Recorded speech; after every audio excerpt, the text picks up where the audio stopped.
Bueno, estamos con el candidato al Senado, a la Cámara.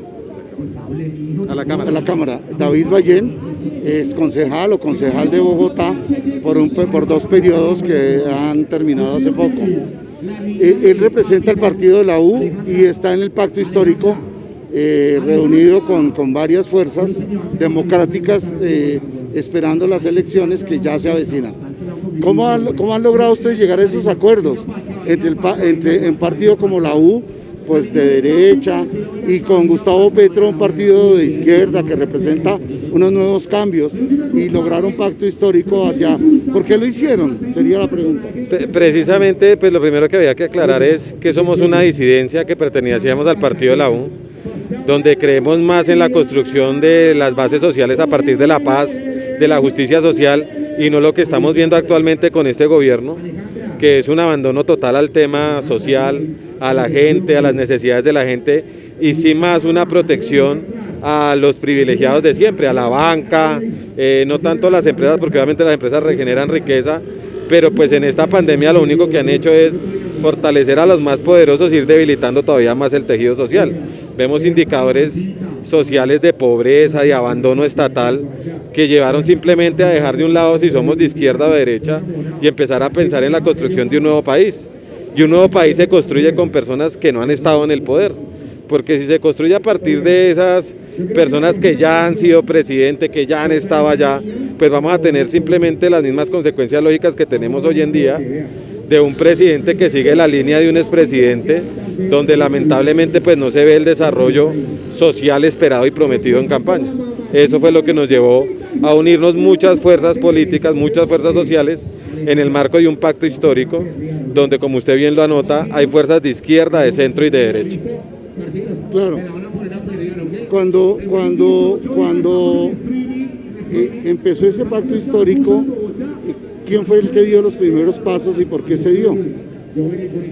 Quien arranca con el pacto histórico es los movimientos de izquierda, el doctor Gustavo Petro, el Polo Democrático, la UP, el Partido Maíz, que representa a los indígenas, y surge precisamente como la antítesis de esta situación de gobierno que estamos viviendo. Un ex candidato a la presidencia con más de 8 millones de votos, que fue Gustavo Petro en segunda vuelta, pues obviamente representa una masa importante que está buscando un cambio y que está buscando darle un viro al manejo de la política pública y al manejo de la administración pública en Colombia. Una pregunta, ¿usted cree que hubo compra de votos en las elecciones pasadas? ¿Se pudo, la ñeñe política, todos esos rumores que hay? ¿Es posible? Le hago la pregunta porque podemos correr el riesgo de que en estas elecciones vuelva a suceder lo mismo. A eso me refiero. Es una buena noticia la que nos da esta semana Gustavo Petro, cuando la Unión Europea aceptaba hacer una auditoría especial a las elecciones. Yo creo que acá siempre ha reinado más el imperio de la ley, el imperio de las instituciones, y a pesar de que puede haber muchas situaciones que lleven a la compra de votos, pues no podemos negar que es un gobierno legítimo elegido democráticamente, y asimismo esperamos que en su momento, cuando el pacto histórico tome el poder de la nación, estos partidos que están gobernando acá pues reconozcan para no fracturar el país y no vayan a permitir hacer una trampa. Hoy en día no contamos con fortuna, hoy en día el gobierno ha cooptado todos los entes de control, cooptaron la Fiscalía, cooptaron la Contraloría, la Procuraduría, cooptaron la Registraduría, y por eso se hace necesaria una veeduría muy fuerte a nivel nacional e internacional para evitar cualquier fraude, cualquier situación peligrosa que se pueda presentar en marzo y en junio del otro año. Yo quería preguntarle sobre ese tema. Si usted mira, por ejemplo, países como Bolivia, cuando Evo Morales ganó su candidato a las elecciones, le tocó salir del país por una cantidad de situaciones que la derecha en ese país lo persiguieron. Lo mismo en Perú ahora, ganó el candidato de izquierda, pero la señora Fujimori ha estado atacando todo el proceso y ha mantenido un ataque continuo a ese tema. No se aleja tampoco Argentina del mismo problema. Aquí en Colombia, que es tan difícil la situación, ¿usted cree que si llega a ganar el candidato de izquierda, ¿Va a pasar lo mismo? ¿Si le van a entregar el poder? ¿O las fuerzas militares y ese tipo de cosas van a influir para que eso no suceda? ¿Podrá haber un golpe de Estado en ese caso? Nosotros tenemos una tradición democrática importante, institucional, y yo creo que están todas las garantías, por lo menos sociales, para respetar un triunfo del pacto histórico en la presidencia. Yo creo que las fuerzas militares siempre han honrado su palabra de defender a la patria y no hacen parte de ningún partido político, sino simplemente de garantizar la institucionalidad y el orden. Y si tenemos una adecuada veeduría internacional y nacional, los resultados lógicos simplemente van a llevar a que la derecha tenga que reconocer el triunfo, porque obviamente no les conviene fracturar el país que ya está por sí fracturado y polarizado. Creo que en este momento histórico es el momento en que las fuerzas de izquierda y de derecha se unan, simplemente es para sacar adelante un país, los unos reconociendo el triunfo de los otros, apoyando y haciendo la oposición que tengan que hacer a las decisiones que se empiecen a tomar, porque eso también va a garantizar que haya un mejor gobierno, cuando se ejerce una oposición clara, tranquila, no una oposición que busque beneficios burocráticos, sino de verdad que busque el mejor desarrollo de las políticas públicas, y eso es lo que yo esperaría que hicieran estos partidos que han manejado el poder los últimos años en Colombia, que al momento de perderlo empiecen simplemente a actuar con una veeduría y una oposición sana, crítica, que lleve a ser mucho más grande las instituciones del país. Bueno, hablemos de su candidatura. ¿Por qué decidió usted meterse al pacto histórico y qué espera lograr y qué le ofrece usted al país para que la gente diga, hombre, hay que votar por ese candidato porque es un candidato serio? Esto hasta ahora está empezando, esto hasta ahora está arrancando. Tomé la decisión de estar en el pacto histórico porque mire usted, estando yo en el partido de la U tuve que apoyar la candidatura del actual presidente Duque y lamentablemente esas promesas de campaña que se hicieron no se cumplieron. Con el tema motero, que es un tema que nos gusta trabajar mucho, se comprometió a bajar el SOAT, a bajar el tema de la técnico-mecánica, a evitar la persecución que se hace al motociclista en las grúas, en los patios, y nada de eso lo cumplió. Entonces digamos que en política lo que uno no tiene derecho es a que si se equivocan las estructuras y los candidatos que uno apoyó, mantener ese apoyo. Uno tiene que ser un político crítico y siempre defender es a su pueblo y a su gente, porque para eso lo eligen a uno, no para rendirle beneplácito a una persona, sino para defender las institucionalidades. Por eso tomamos la decisión de estar en el pacto histórico.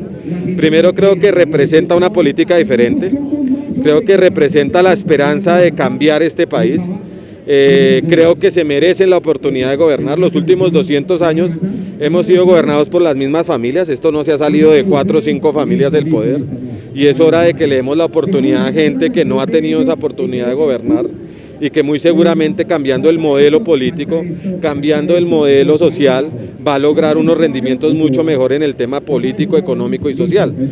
Y llamar a la tranquilidad. Yo no he sido de izquierda, nunca he militado en la izquierda, me considero una persona más de pensamiento de centro, mucho más tranquilo en ese tema, pero sobre todo también estoy en ese pacto histórico para decirle a la gente, para decirle a mis amigos, que no es el miedo que nos están metiendo de que Petro va a llegar a expropiar, sino que el miedo precisamente que queremos vencer es que hoy en día los que van a expropiar a la gente son los bancos. Estamos en una pandemia, la gente no ha tenido con qué pagar, ha perdido empleo, y a hoy esas soluciones y esos grandes beneficios que nos habían anunciado nunca se dieron en el tema financiero. La gente lleva debiendo sus cuotas de su casa, lleva debiendo las cuotas. ¿Cuántas empresas han quebrado porque no han podido pagar esos créditos?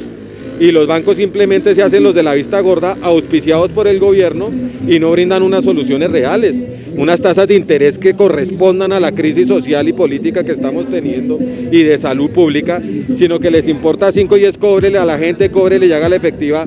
Entonces ese miedo en realidad de que nos iban a expropiar la izquierda, no lo va a expropiar es la banca cuando la gente no tenga cómo pagar las cosas. Claro, he escuchado una entrevista de un economista en estos días en los medios de comunicación, donde dice que el más alto interés, por ejemplo, en Europa es el 7% de todos los créditos que hay en Europa y en el mundo. Y aquí estamos pagando, la gente paga, pues yo no saco créditos, pero la gente está pagando el 20, el 25, hasta el 30% en todos los intereses bancarios. ¿Eso usted cómo lo ve? ¿Y qué le diríamos a la gente para que eso no siga pasando así? Precisamente la opción de cambiar esto lo tiene la gente. El voto es el que va a llevar a cambiar esto. Y ustedes tienen que definir entre los candidatos que son financiados por esa banca que se ha enriquecido a costilla de los colombianos o de apoyar procesos políticos serios, honestos, donde la única financiación que tenemos es de nosotros mismos y de la gente que cree en nosotros, donde vamos a llegar a gobernar y a tomar decisiones para la gente. Porque además es lógico, si a usted lo financió la banca, usted va a tomar decisiones que beneficien a la banca. Usted ve la banca como hace un lobby en el Congreso para que no aprueben una ley, por ejemplo, de reducción de impuestos, de periodos de gracia real para la gente.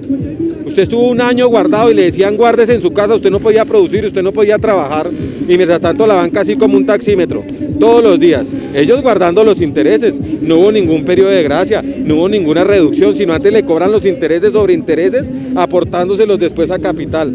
Entonces es muy triste, y eso, el llamado a la gente es esa, y es, esto no lo cambian las personas, esto lo cambiamos todos.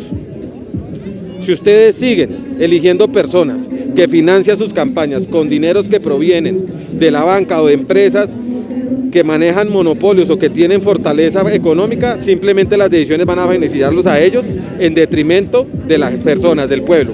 Por eso la invitación es esa. Este próximo marzo del otro año, que son las elecciones, salga, participe. La mejor forma de protesta no es ir a un paro, no es bloquear una vía. La mejor forma de protestar es ejerciendo el derecho al voto consciente, humilde, sano y sobre todo estudiado. ¿Cuál es la mejor propuesta? ¿Qué es lo que nos proponen? ¿Y quiénes están detrás de las personas que vamos a elegir? Una cosa, doctor David, en cuanto al tema del empleo, el 80% del empleo está en el comercio que usted ve en todos los barrios, las panaderías, los negocios, de miles de negocios que hay de industria, pymes, pequeñas y medianas empresas, y hasta menos de eso, donde se gana el sustento diario.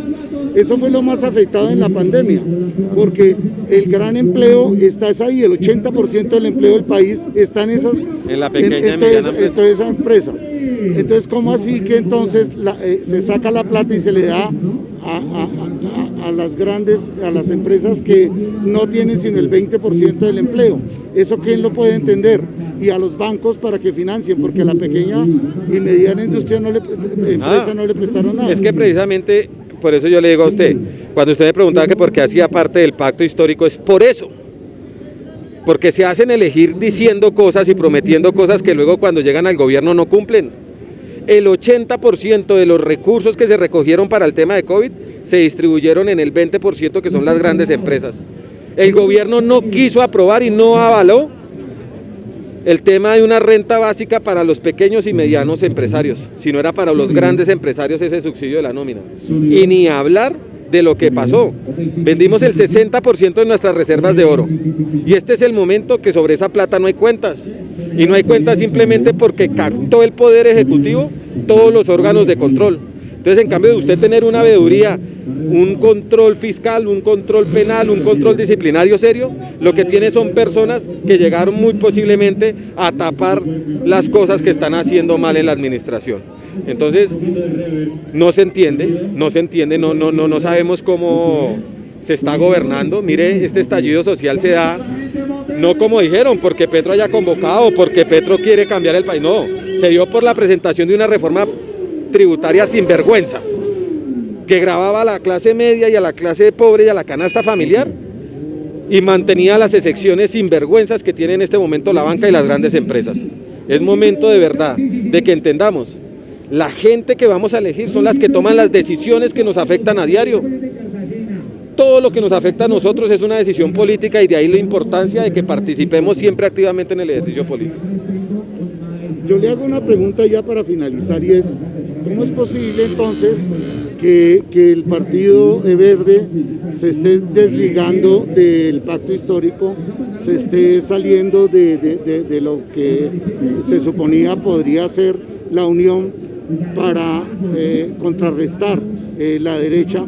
Porque hace 4 años se vio, si usted ve las fotos de esa época, hace 4 años ese era un grupo de personas que eligieron a al doctor Duque y estaban todos los partidos conocidos.